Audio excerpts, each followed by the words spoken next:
Halo teman-teman, selamat datang kembali di channel kami. Gimana kabarnya nih? Semoga pada sehat-sehat selalu ya. Kali ini kita bakal ngebahas sesuatu yang seru banget, terutama buat kalian yang tertarik dengan dunia cybersecurity, yaitu 10 tools hacking terbaik yang wajib diketahui setiap penetration tester. Nah, buat yang belum tahu, penetration tester itu kayak detektif di dunia digital. Mereka bertugas mencari celah keamanan di sistem komputer atau jaringan agar tidak dimasuki oleh orang jahat. Jadi buat kalian yang pengen jadi penetration tester handal, wajib banget nih nonton video ini sampai habis. Kita bakal bahas tuntas 10 alat tempur andalan para pentester, dari Metasploit sampai Maltego. So stay tuned. Oke, yang pertama ada Metasploit. Nah, Metasploit ini ibaratnya kayak pisau serbagunanya para pentester. Kenapa? Karena dia multifungsi banget. Metasploit ini framework yang open source, jadi bisa dipakai sama siapa saja. Nah, di Metasploit ini sudah ada banyak banget modul exploit yang siap pakai. Exploit itu kayak kode program yang bisa dimanfaatkan untuk menyerang celah keamanan. Jadi tinggal pilih deh, mau pakai exploit yang mana, terus tinggal jalankan. Gampang banget kan? Tapi, jangan salah, meskipun kesannya gampang, Metasploit ini powerful banget loh. Dia bisa dipakai buat berbagai macam hal, mulai dari scanning vulnerability, sampai mengambil alih kendali sistem target. Makanya, Metasploit ini wajib banget dikuasai sama para pentester. Bayangkan saja, kalau lagi ujian praktik, terus disuruh menemukan celah keamanan di suatu sistem. Nah, Metasploit ini bisa jadi penyelamat hidup kalian. Lanjut ke alat yang kedua, yaitu Nmap. Kalau Metasploit tadi ibaratnya pisau serbaguna, nah Nmap ini ibaratnya kayak Google Maps-nya para pentester. Jadi Nmap ini dipakai untuk memetakan jaringan. Dia bisa kasih tahu kita ada perangkat apa saja yang terhubung ke jaringan, sistem operasinya apa, port apa saja yang terbuka, dan masih banyak lagi. Pokoknya informasi tentang jaringan target bakal ketahuan semua deh sama si Nmap ini. Nah, informasi yang dikasih sama Nmap ini penting banget buat langkah selanjutnya. Misalnya kita bisa tahu nih, server target itu pakai sistem operasi apa, versi berapa, terus ada port apa saja yang terbuka. Dari situ, kita bisa menentukan deh, strategi apa yang paling efektif untuk menyerang sistem tersebut. Jadi, sebelum menyerang, intip-intip dulu pakai Nmap, biar nggak salah langkah. Selanjutnya ada Wireshark, si mata-mata lalu lintas data. Jadi Wireshark ini fungsinya untuk merekam semua data yang lalu lalang di jaringan. Mirip-mirip kayak CCTV lah, tapi ini versi digitalnya. Nah, data yang sudah direkam sama Wireshark ini bisa kita analisis lebih lanjut. Misalnya kita bisa lihat nih, website apa saja yang dibuka sama target, file apa saja yang di-download, bahkan username dan password yang diketik pun bisa ketahuan loh. Serem kan? Tapi tenang saja, Wireshark ini biasanya dipakai untuk tujuan yang baik kok. Misalnya untuk melacak sumber masalah di jaringan, atau untuk mengecek ada malware atau tidak di jaringan kita. Intinya, Wireshark ini alat yang powerful banget untuk membantu kita memahami bagaimana data itu bergerak di jaringan. Jadi, buat kalian yang pengen jadi pakar keamanan jaringan, wajib banget nih menguasai Wireshark. Bab 4, Burp Suite, membongkar kelemahan aplikasi web. Lanjut ke alat selanjutnya, yaitu Burp Suite.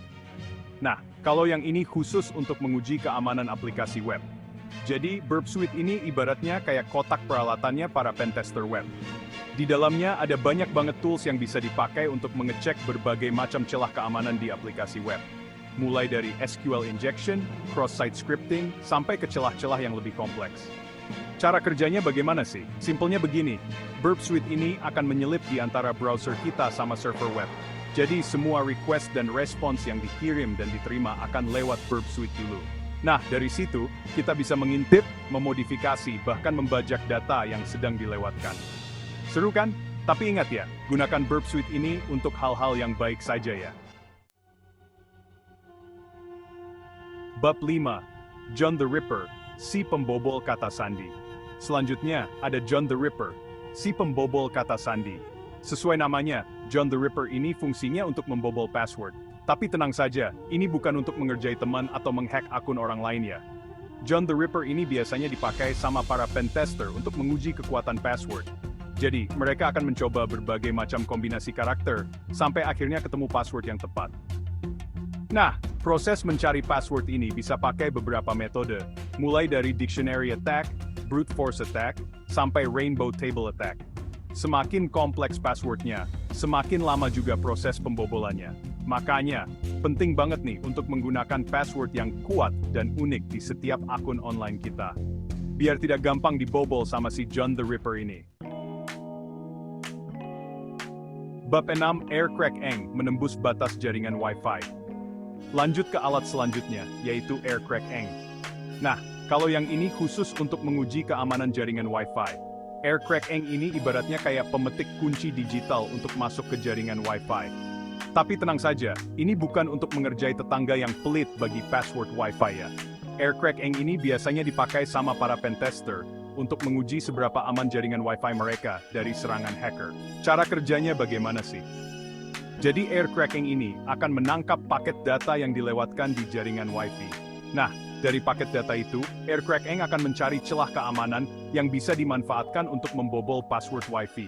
Makanya, penting banget nih untuk menggunakan password Wi-Fi yang kuat dan aktifkan fitur keamanan yang memadai, kayak WPA2PSK, biar jaringan Wi-Fi kita tidak gampang dibobol sama si aircracking ini. Selanjutnya, ada Hydra, si monster penyerang akun. Hydra ini ibaratnya kayak pasukan zombie di game Plants vs Zombies, yang terus menyerang tanpa henti sampai berhasil menembus pertahanan kita. Hydra ini dipakai untuk melakukan serangan brute force, yaitu dengan cara mencoba berbagai macam kombinasi username dan password secara terus-menerus sampai berhasil masuk ke akun target. Meskipun terkesan sederhana, tapi serangan brute force ini cukup efektif loh, terutama jika target menggunakan password yang lemah dan mudah ditebak. Makanya, penting banget nih untuk menggunakan password yang kuat dan unik di setiap akun online kita. Hydra ini bisa digunakan untuk menyerang berbagai macam layanan online, seperti FTP, SSH, Telnet, dan masih banyak lagi.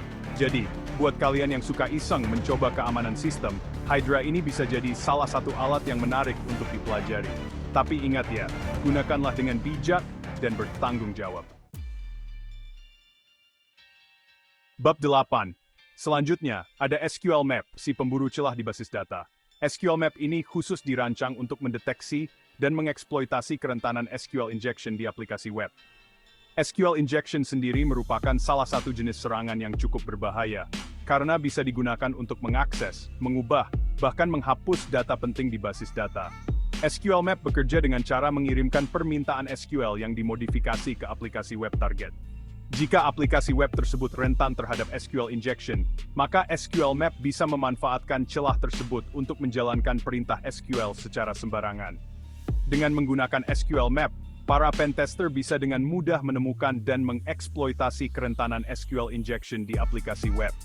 Informasi yang diperoleh dari SQL Map ini kemudian bisa digunakan untuk memperbaiki keamanan aplikasi web tersebut, sehingga terhindar dari serangan hacker yang merugikan. Bab 9. Lanjut ke alat selanjutnya, yaitu Nikto. Nikto ini ibaratnya kayak dokter yang mengecek kesehatan server web kita. Dia akan men-scan server web dan mencari tahu ada celah keamanan atau tidak. Nikto ini open source dan gratis, jadi bisa dipakai sama siapa saja. Cara pakainya juga gampang, tinggal masukkan alamat website yang mau di-scan, terus tunggu sampai prosesnya selesai. Nantinya, Nikto akan memberitahu kita hasil scanningnya, mulai dari versi server, jenis web server, sampai daftar file dan direktori yang berpotensi menjadi celah keamanan. Lengkap banget deh pokoknya. Nah, dari hasil scanning Nikto ini, kita bisa tahu deh server web kita aman atau tidak. Kalau ternyata ada celah keamanan, bisa langsung diperbaiki sebelum diserang sama hacker. Jadi, buat yang punya website, wajib banget nih coba Nikto. Bab 10. Dan yang terakhir, ada Maltego. Nah, kalau yang ini agak beda nih dari alat-alat sebelumnya.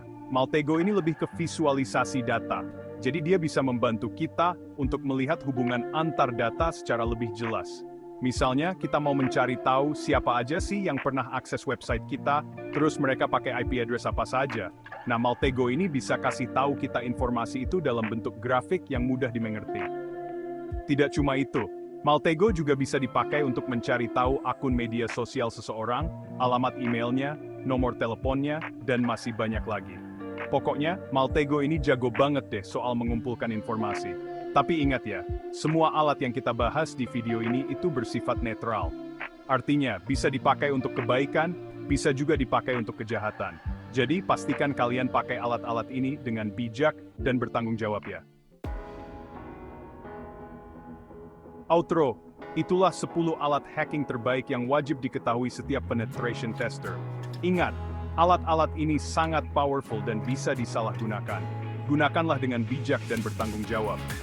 Jangan lupa untuk like video ini jika kalian suka, komen di bawah jika ada pertanyaan atau saran, dan subscribe channel ini untuk mendapatkan update terbaru dari kami seputar dunia cybersecurity. Sampai jumpa di video berikutnya.